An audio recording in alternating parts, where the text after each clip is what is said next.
the art of your blend. What do you want to have from him? The assemblage of the blend is absolutely paramount, but what you want to do is create that style. No matter how many different whiskies in the assemblage, you must maintain the consistency. Okay. But also what you must do is also consider what is the strength of the whiskey. Many people don't even look at the strength. They drink it, oh, it's a bit strong. Yes, you need to look at the label. So what I'm doing more recently is actually reducing my whiskey, my blended whiskeys, my single malts down to the ideal, perfect drinking strength. Okay. So that I will hope that people will not add water, will not add ice, but it's very personal, that will only drink it as it is. What about the aromatic malt? Yes. In the blend. Yes. You must make You sure. use always the same, or No, yes, I do. When you create a blend, you must maintain the consistency. But it's a very good question. If it's very aromatic, very spicy, very smoky, you need to have these whiskies. But you mustn't let the smoke, the spice dominate. They must come together in a loving union. So when you pick up a blended whiskey, it's not just the smell of an individual malt, an individual grain, it's a combination of both. But people must drink it properly. I see too much in America, drinking it back. Hold it long in the mouth. Top of the tongue, underneath, back in the middle.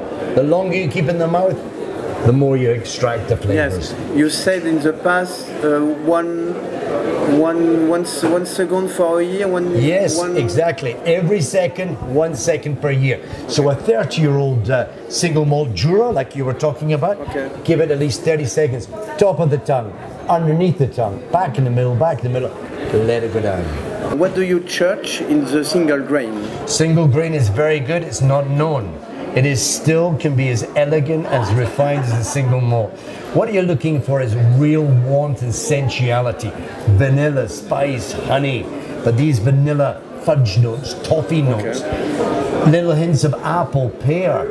These are very seductive. These grain whiskies, when mixed with the malts, will seduce them, bring them in.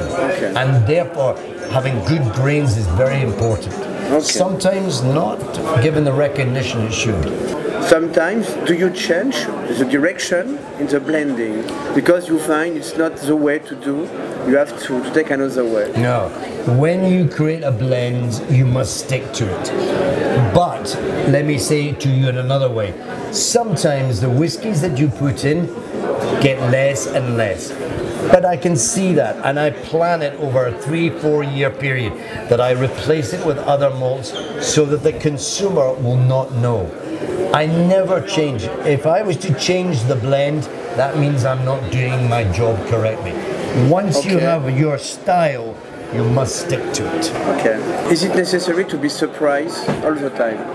With the whiskey? With the whiskey. Yeah, I think so. It's so wonderful when you create something and you go and say, not quite ready yet.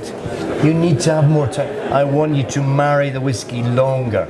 Leave it. Then you go back a year later. Hello. This is so good. It was worth waiting. But you must only release it. To me, I can only release it when I know it's right. The consumer will tell you. So I'm very, it's important to keep it that way. The last question, what is the most beautiful blend that you create for you? I suppose it's difficult. It is difficult, but there are many. But the one that gives me the biggest warmth in my heart is the 500th anniversary blend that I created in 1994. And I'll tell you why it's so important. It was for the first reference to Scotch whisky in 1494, the 500th anniversary. All the major companies were to put a blend forward between 18 and 21 years old. The Guildhall in London lined us all up. And that night, I won the competition. But it was a sad night for me because my father had just died. And he is the man that gave me my job. And I was delighted to win it, but something was missing. I wanted to show my father Dad, the things that you taught me, look what has happened tonight. So it was a happy night, it was also a sad night. But that is the blend that I probably will remember the most. Thank you, Richard. Thank you very much. Merci beaucoup. Thank you.